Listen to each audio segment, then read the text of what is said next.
Hello everyone! The USACO season is coming up. First contest of the year is December 18th through 21st. December 2020 contest. So I'm very excited and I hope you are too. Today, to prepare, we're going to be doing a past contest, a bronze contest from 2019. So we will be doing the problems and I'll be explaining the solutions. Oh, also, one more thing before we start, make sure to check out the timestamps for each different problem, when I start the solution, when I start coding, all that good stuff. If you want tips for the contest, problem-solving tips, like general tips, I highly suggest you go check out Carrara's video for tips. Awesome channel. They do a lot of Olympiad stuff. Highly suggest you check it out. Links will be in the description. So today we're just going to be doing the 2019 bronze contest to review.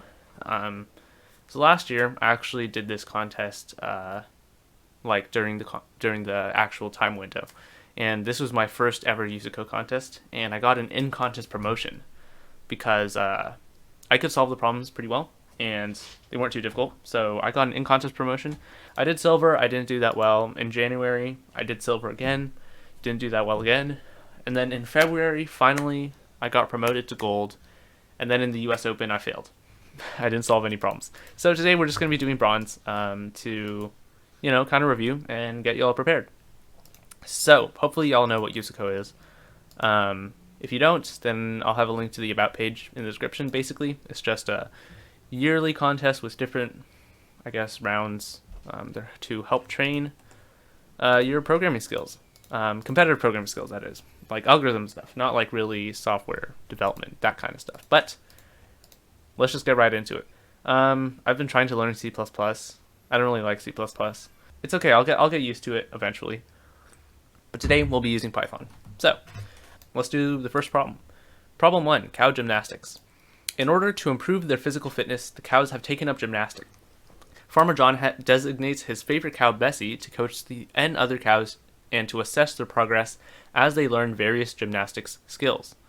In each of K practice sessions, Bessie ranks the N cows according to their performance, and is between 1 and 20. Afterwards, she is curious about the consistency in these rankings.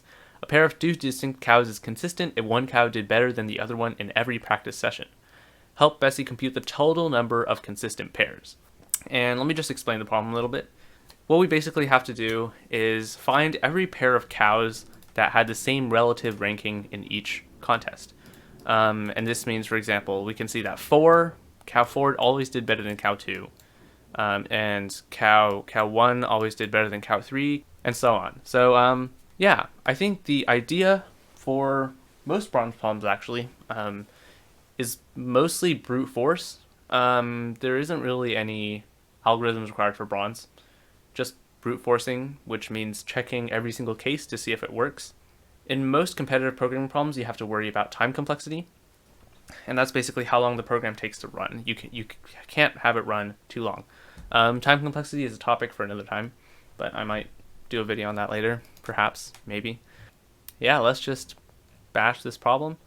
Yeah, I'll solve it, and then I'll explain it.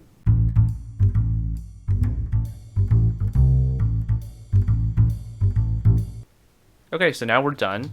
I'm also going to show you how to submit the files because that's pretty important. Basically, you choose your language. In this case, I'm doing Python 3. I'm going to choose my file. In this case, it's gymnastics.py. Yeah, and then I'll have to submit my solution. And yeah, after it's done grading, I will explain the solution. Oh, I think that's because there's a new line afterwards. Okay, that's why. You just have to watch out for these things. So if you're having trouble, like maybe you're having the same problems as I am. Okay, so we did all the test cases, and now I will explain the solution. So the idea here is just brute force, right? So we consider all possible pairs because we have to find the number of pairs that are consistent. So we take all possible pairs of cows, and then we go through all the sessions. For every session, we find the ranking of cow A, and we find the ranking of cow B. If the ranking of cow A is lower than the ranking of cow B, because we're doing 0 is best, and then it goes 1, 2, 3. If the ranking of cow A is lower than the ranking of cow B, so cow A plays lower, then cow A is definitely not better than cow B in all sessions. So we can just set this variable to false. Yeah, that's basically it. That's the idea here, brute force. But now I'll go through basically every line of code and explain it. So over here, this nested for loop is just bashing all possible pairs. We don't want A to be equal to B because every cow, you can't compare a cow against itself. And then we just set this variable better to be true. We're just assuming that this pair is consistent. I could rename this to consistent as well.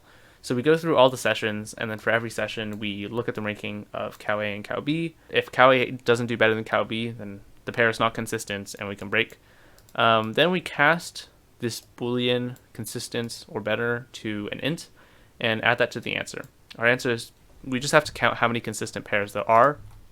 So adding that to the answer just makes sense. And afterwards, we just write it to the output file. Okay, so hopefully that made sense. And yeah, we'll move on to problem 2. Problem 2, where am I? Farmer John has gone out for a walk down the road and thinks he may now be lost. Along the road there are n farms, and it's between 1 and 100 in a row. Farms, unfortunately, do not have house numbers, making it hard for Farmer John to figure out his location along the road. However, each farm does have a colorful mailbox along the side of the road, so Farmer John hopes that if he takes a look at the colors of the mailboxes nearest to him, he can uniquely determine where he is. Each mailbox color is specified by a letter in the range A to Z, so the sequence of n mailboxes down the road can be represented by a string of length n containing letters in the range A to Z. Some mailboxes may have the same colors as other mailboxes. Farmer John wants to know what is the smallest value of k, such that if he looks at any sequence of k consecutive mailboxes, he can uniquely determine the location of that sequence along the road. Okay, so we have an example. If the color of the mailboxes along the road is ABC, D, ABC, then Farmer John can set k equals 3, because if he sees ABC, he cannot set k equals 3, because if he sees ABC, then there are 2 possible locations. But if k equals 4, then any substring of 4 mailboxes uniquely determines his position along the road. Okay, so maybe pause, take a minute to think about the problem. Okay, so basically what we have to do here is we just have to find the smallest k, such that if we look at any substring of length k, it only exists once inside the string. It's an equivalent problem. You might just have to think about it a little bit. So I'm just going to solve the problem real quick, and then I'll be back to explain the solution.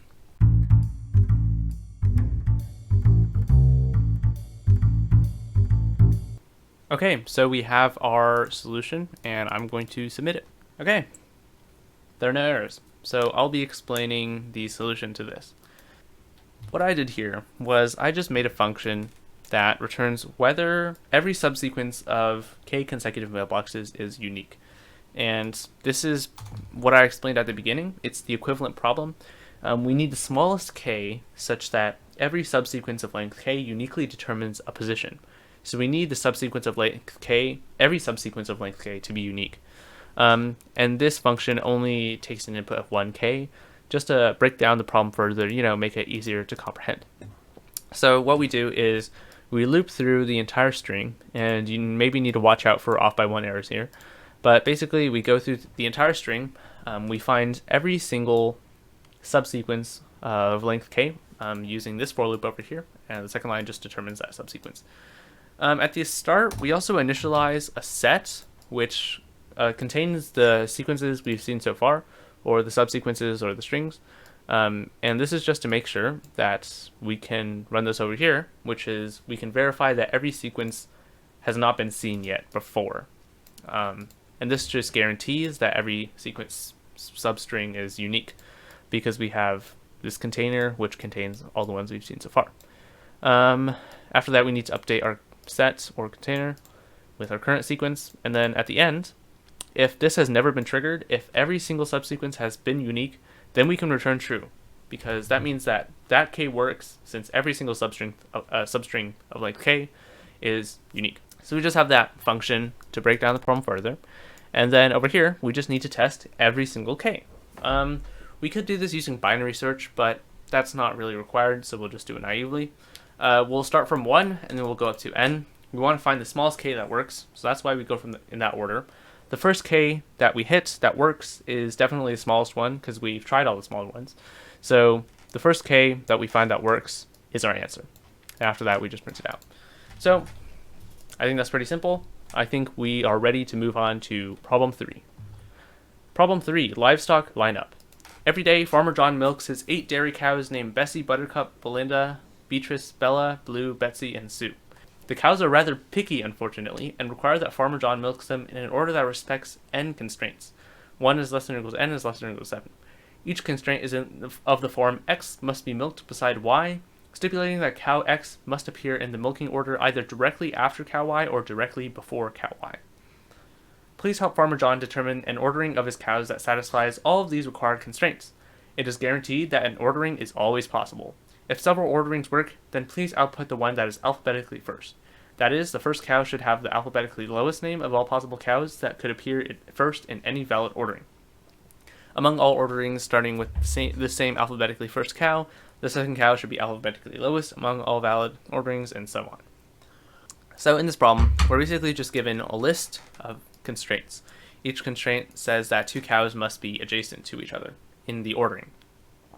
So the solution for this problem is basically just to consider all possible orderings, all 8 factorial orderings, if you know what factorial is. Basically, we can compute that there's around 3 million possible orderings using math. We just go through all 3 million orderings, we find the first one that works.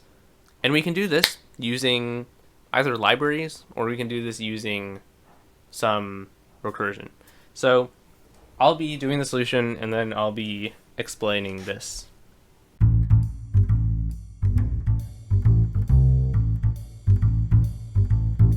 Okay, so we have arrived at a solution, and I will upload and explain, hopefully, if it works. Okay, so I did this successfully. So let's explain the problem. Okay, so this is a multi-part problem. I already mentioned at the beginning, our basic strategy is going to be to generate all permutations of the cows, and then go through each one and check if it works. Right, and then after we generate all the permutations, we just have to go through all of them and then check if they work. Check the first one that works, actually. So let's just go right into it. Actually, first we have to go into the constraints. With the constraints, we just have a list of all the cows. They're hard-coded in. We sort them to make sure that everything's alphabetically ordered because, you know, we want that. I just put the sort at the end because I was too lazy to manually sort. Okay, and then we have to look at the input. So we see that the input first line is obviously n, and then every line after that, we just want the first and last words in that sentence. For this problem, I'm doing a minor optimization, which is to convert all the cows into integers. So we can see that, for example, if we sort it, Beatrice is going to be cow 0, Belinda is going to be cow 1, Belle is going to be cow 2, and so on. So we're just using integers to make our lives a little bit easier. Actually, it makes it harder, but just to make it easier on the computer. And maybe it's a little bit easier to understand as well. After we have all the constraints in a list, so I guess we could just print out all the constraints. You can see for this example, it's just a list of pairs, and each pair just contains the 2 cows that need to be milked next to each other. Yeah, so that's that. Now we have the function that actually generates the permutations. We have a function that generates all the permutations of a given input list. And it doesn't have to be of numbers, but in our case, it's just a list of numbers. First, this is a recursion function, so it calls itself a few times, which is right here. So every recursion function needs a base case, because if you don't have one, then it's just going to go on recursing forever. So our base case is the length of our input list is equal to 1. And if it's just equal to 1, then we can just return a single permutation, and that permutation is just a list with that one number in it. So that's it. I guess we could replace this with nums to make it a little bit more readable. After that, we want to contain all the results inside a list. So this is outside the base case if the length of the list is not 1. So we just have a list to store all the results. And then we loop through every possible starting value for our list. So for example, if we're going to find all the permutations of 1, 2, 3, the possible starting values could be 1, 2, or 3. So we have that for loop. For every single starting value, we look at all the other numbers. So for example, if our starting value was 2, then the remaining numbers would be 1, 3. If the starting number was 1, the remaining numbers would be 2, 3. And we just calculate that by taking out the starting value. And then we just permute the remaining numbers, the ones that do not include the starting value, and then we get all the permutations of that. So for every permutation of the remaining numbers, we just add that starting value to the start of the list, because that's how we wanted it to go. That's why it's called starting value. And then we have ourselves a new permutation, and then we just add that permutation to the results, and then return the results at the very end. We can guarantee that this permutation list is going to be alphabetically ordered, given that the original list is ordered, because in this for loop, we're going to be looping from start to end. If the original list is sorted, then the starting values will be also alphabetically sorted. So permutations, this function is going to return an alphabetical list of all the permutations. And that's the hard part. So the easy part is just going through all permutations. So this is our permutations list. It's just a permutation of the first eight non-negative numbers, just 0 to 7. For each of those, we assume that it works. And then for all of the constraints, we want to make sure that the position of cow 1 inside the constraint pair and the index of the second cow inside the constraint pair, those two indices are right next to each other. So we just need to make sure that they're right next to each other. If they're not, though, then we know that this permutation doesn't work. And then we have to consider the next one. Otherwise, if this never gets triggered, the break never gets called, then we know that this works, and our answer can just be that permutation. Over here, we just convert the permutation from a list of integers to a list of strings, because that's what we need. And to do that, we just take the cow at that index. This is pretty simple. So we just need to convert that list of integers, and then after that, we just output it. So that's pretty simple. I hope that made sense, and that's all the problems in the USACO 2019 December contest bronze division. Hopefully that made sense. If that didn't, or you had any sort of confusion, please leave feedback in the comments. If you have specific questions, the Quora server is a great place to ask your Olympiad related questions. I'll leave a link to the Discord in the description, and yes, I'm doing free promotions. But yeah, that Discord is a pretty helpful place. I think it's great. Alternatively, if there's something like really general you want to ask me, my Discord tag is in the description. You're always free to DM me. That's it for USACO 2019 Sim Contest Bronze Division. You can always check out the solutions over here, although I do find that USACO solutions are a little bit hard to read. So that's why I'm making this video. Otherwise, you could just read the solutions, but the solutions I don't think they're that clear. So, I want to help you out. Okay, so that's it. Hopefully that made sense. Please give me any feedback. Improvement is always good. And I will continue doing advent of code videos if you know anything about that. Basically, programming challenges every day in December. Highly suggest you check it out. In fact, why don't we just go to the website here on the About page. You can read this. I'm still going to be doing these videos. Please check it out. I'll leave a playlist in the description to this. It's pretty fun. So that's basically it for this video. Thanks for watching. I will see you tomorrow morning.